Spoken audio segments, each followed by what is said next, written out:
भारतीय संसद के कितने सदन है मुझे बताइए। देखिए अगर बात करते हैं संसद के कितने सदन है, 2 सदन है, एक लोकसभा एक राज्यसभा है, तो 2 आपका यहां पर बिल्कुल सही जवाब हो जाएगा। संसद के किस सदन को प्रतिनिधि सभा भी कहा जाता है? या आपको मालूम होना चाहिए कि लोकसभा की जब हम बात करते हैं तो लोकसभा को प्रतिनिधि सभा भी कहा जाता है। अगला सवाल है कि संसद का लोकप्रिय सदन कौन सा है मुझे बताइए। तो संसद का जो एक तरीके से निचला सदन है लोकसभा का, ये लोकप्रिय संसद का लोकप्रिय सदन है, ये बात आप लोग ध्यान रखेंगे। लोकसभा का ये लोकप्रिय संसद का लोकप्रिय सदन है, ये बात आप लोग ध्यान रखेंगे। उसके बाद देखिए अगला सवाल है कि संविधान में संसद की पहल की जा सकती है लोकसभा के द्वारा। लोकसभा में मतलब जो संशोधन होता है ना, संविधान में संशोधन जो होता है, इसकी पहल क्या लोकसभा में केवल की जा सकती है या केवल राज्यसभा में या केवल राज्य विधानसभाओं में या संसद के किसी भी सदन में? तो मैं कहूंगा साथियों संविधान में संशोधन की पहल लोकसभा में भी की जा सकती है और राज्यसभा में भी की जा सकती है, यानी कि संसद के किसी एक सदन में की जा सकती है। आंसर आपका जाएगा ऑप्शन नंबर डी के साथ। अगला सवाल है कि भारत के संविधान का पहला संशोधन अधिनियम यानी कि कब आया? तो मैं कह सकता हूं भारत में यानी कि भारत में जो संविधान में पहला संशोधन किया गया वो कब किया गया? 1951 में किया गया। आंसर जिनका भी ऑप्शन नंबर बी है मैं कहूंगा बिल्कुल करेक्ट है। अगला सवाल है आपकी स्क्रीन पर, संविधान के किस संशोधन को भारत का मिनी संविधान कहा जाता है और इसे 1976 ईस्वी में राष्ट्रीय आपातकाल के दौरान लागू किया गया था? साथियों ये आपसे यहां पर पूछा जा रहा है, मुझे बताइए। देखिए यहां पर अगर बात करें तो 42वां संविधान संशोधन आपका सही जवाब हो जाएगा। आप लोग ध्यान रखेंगे संविधान के किस संविधान संशोधन को? तो 42वें संविधान संशोधन को भारत का मिनी संविधान कहा जाता है और इसे 1976 में राष्ट्रीय आपातकाल के दौरान लाया गया था। यह बात आपको मालूम होना चाहिए। चलिए उसके बाद देखिए करों की कटौती के बाद व्यक्ति के पास उपलब्ध आय को क्या कहा जाता है? तो सिंपल सा क्वेश्चन है, सिंपल सा जवाब है कि करों की कटौती के बाद व्यक्ति के पास उपलब्ध आय को प्रयोग के लिए उपलब्ध आय कहा जाता है। ठीक है ना? तो ये आप लोग ध्यान रखेंगे। आंसर आपका जाएगा ए के साथ। जीएसटी लागू करने वाला पहला देश है कौन सा है साथियों मुझे बताइए। तो अगर बात करें जीएसटी सबसे पहले कहां पर लागू की गई थी, तो साथियों फ्रांस में की गई थी, यानी कि जीएसटी लागू करने वाला पहला देश कौन सा है? तो फ्रांस है। अगला सवाल है कि जीएसटी परिषद की अध्यक्षता कौन करते हैं बताइए। तो जीएसटी परिषद की अध्यक्षता जो एक तरीके से वित्त मंत्री होते हैं, यानी कि केंद्रीय वित्त मंत्री ही जीएसटी परिषद की अध्यक्षता करते हैं। ये बात आप लोग ध्यान रखेंगे। चेलैया समिति का नाम आपने सुना होगा। तो आपको बताना यह है कि चेलैया समिति का संबंध किससे है? प्रत्यक्ष और अप्रत्यक्ष करों में सुधार से है, बैंकिंग प्रणाली में नहीं, आयात निर्यात नीति में भी नहीं है। मैं कहूंगा चेलैया समिति का संबंध प्रत्यक्ष कर और अप्रत्यक्ष कर में सुधार से है। आंसर आपका ए के साथ जाएगा। अगला सवाल है राष्ट्रीय रासायनिक प्रयोगशाला ये कहां पर स्थित है? तो ये कहां पर स्थित है? राष्ट्रीय रासायनिक प्रयोगशाला ये पुणे में स्थित है। ये कहां पर स्थित है? पुणे में स्थित है। राइट आंसर आपका डी के साथ जाएगा।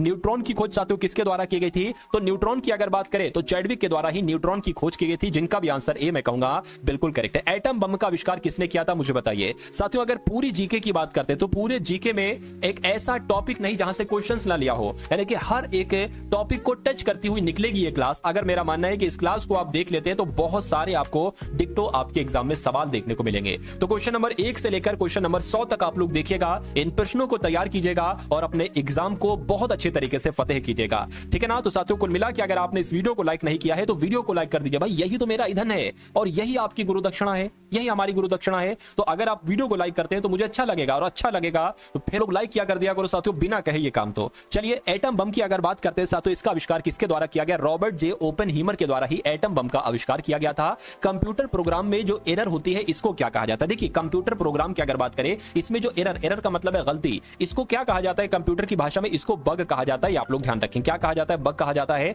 अगला सवाल है कि एमएस वर्ड का उदाहरण है, यानी कि इनमें से कौन सा तो एमएस वर्ड है? आपसे कुल मिला के यहां पर पूछा जा रहा है, मुझे बताइए। ऑपरेटिंग सिस्टम नहीं, एप्लीकेशन सॉफ्टवेयर। बिल्कुल साथियों एमएस वर्ड का एप्लीकेशन सॉफ्टवेयर जो है ये साथियों उदाहरण है। आंसर आपका जाएगा ऑप्शन नंबर बी के साथ। चलिए अगला सवाल है सी प्रोग्रामिंग भाषा को किसने डेवलप किया था बताइए। तो सी प्रोग्रामिंग लैंग्वेज की अगर बात करते हैं, डेनिस रिची का नाम आप लोग ध्यान रखेंगे। सी लैंग्वेज को किसने डेवलप किया था? तो डेनिस रिची ने डेवलप किया था। अगला सवाल है आपकी स्क्रीन पर देखिए, मुझे बताइए उच्च क्या लिखा हुआ है साथियों यहां पर? उच्च न्यायपालिका की पहली मुस्लिम महिला न्यायमूर्ति कौन थी मुझे बताइए। तो कौन थी? इनका नाम था न्यायमूर्ति एम फातिमा बीबी और ये उच्च न्यायपालिका की पहली महिला मुस्लिम महिला न्यायमूर्ति थी। आप लोग ध्यान रखेंगे। अगला सवाल है आपकी स्क्रीन है कि भारतीय संविधान के अनुसार उच्च न्यायालय के न्यायाधीशों का स्थानांतरण करने का अधिकार किसके पास है? ठीक है ना? बहुत शानदार क्वेश्चन है। चलिए यानी कि अगर बात करते हैं हाई कोर्ट के जो न्यायाधीश होते हैं, अगर इनका स्थानांतरण करना हो तो ये अधिकार किसके पास है? मैं कहूंगा ये अधिकार तो भारत के राष्ट्रपति के पास है। ये आप लोग ध्यान रखेंगे, एग्जाम में आपसे डायरेक्ट पूछा जाएगा। उसके बाद देखिए दिल्ली उच्च न्यायालय की पहली महिला न्यायाधीश साथियों अगर बात करते हैं, दिल्ली उच्च न्यायालय की पहली महिला न्यायाधीश का नाम आपसे पूछा जा रहा है तो लीला सेठ का नाम आप लोग ध्यान रखेंगे। क्यों? क्योंकि लीला सेठ ही